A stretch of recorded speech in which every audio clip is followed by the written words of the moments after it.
अच्छा, एक अभी कुछ खबरें सामने आ रही हैं कि अमेरिका ने कुछ पाकिस्तानी निजी कंपनियों पर पाबंदी का ऐलान किया। दूसरी तरफ पाकिस्तान के वज़रा खारजा, दफ्तर खारजा ने उन इल्ज़ामात को मुस्तरद किया है। इस सिचुएशन को कैसा देख रहे हैं?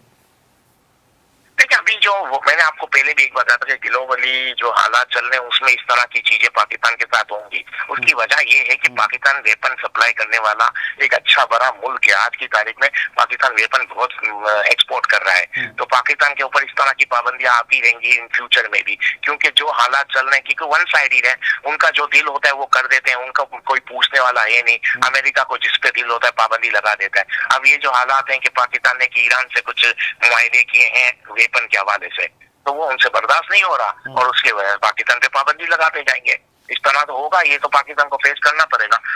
इसमें कोई इतनी बड़ी वो बात नहीं है, क्योंकि ये तो चाहेंगे नहीं कि पाकिस्तान वेपन किसी भी मुल्क को दे पाए, तो उस वजह से तो पाबंदियां लगती रहेंगी और पाकिस्तान को इसको फेस करना पड़ेगा। इकबाल अडवाणी साहब, ओवरऑल खित्ते की सूरत हाल पर आपकी नजर रहती है। ये शाम के हालात आप कैसे देख रहे हैं? क्या होगा? क्या मजीद खून रेजी होगी शाम में? हाँ, बस मुझे लगता है कि यहाँ पर इसी तरह का चलता रहेगा, 3-4 ग्रुप्स बन जाएंगे और ये जंग यानी चलती रहेगी, क्योंकि आपको पता है कि जितनी भी इंटरनेशनल पावर्स हैं वो सब इसमें इन्वॉल्व हो गई। हर कोई अपने अपने मफाद देख रहा है। तुर्की अपने मफाद देख रहा है, अमेरिका अपने देख रहा है, इसराइल अपने देख रहा है, रसिया अपने देख रहा है। तो इनके टकराव की वजह से मुझे लगता है कि शाम में यानी सीरिया में इसी तरह बम्बारियां, इसी तरह लड़ाई होगी। सीरिया का फिलहाल कोई फ्यूचर नजर नहीं आ रहा है, सिवाय वहां पर यही आप समझे जंगे होती रहेंगी। हर ग्रुप अपने अपने मफादात के लिए काम करता रहेगा, जिसकी वजह से शाम डिस्टेबलाइज हो जाएगा। अब एक चीज मैं आपको बताऊं, मेरी समझ में ये नहीं आ रहा, ये जो यूरोप है ये क्या सोच के इन चीजों में इन्वॉल्व हो जाते हैं। यहाँ पर अगर रिफ्यूजी होंगे जो भी, वो कहाँ जाएंगे? वो वाया तुर्की से यूरोप में ही जाएंगे, और यूरोप की आबाद, यूरोप ऑलरेडी क्राइसिस में आ रहा है, इकोनॉमिकली उनके क्राइसिस है, फिर उनको ही संभालना पड़ेगा।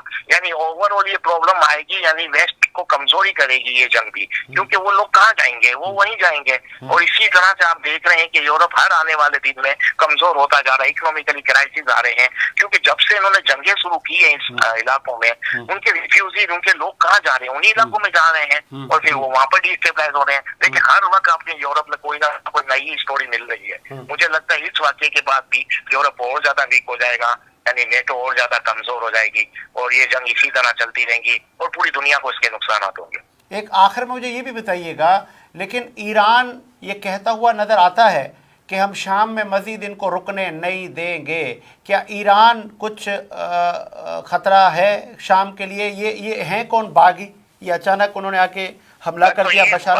देखिए, ये बागी जो है जिनको आप कहते हैं, ये 10-12 ग्रुप्स है, एक ग्रुप नहीं है, 10-12 ग्रुप का एक वो मजमू है।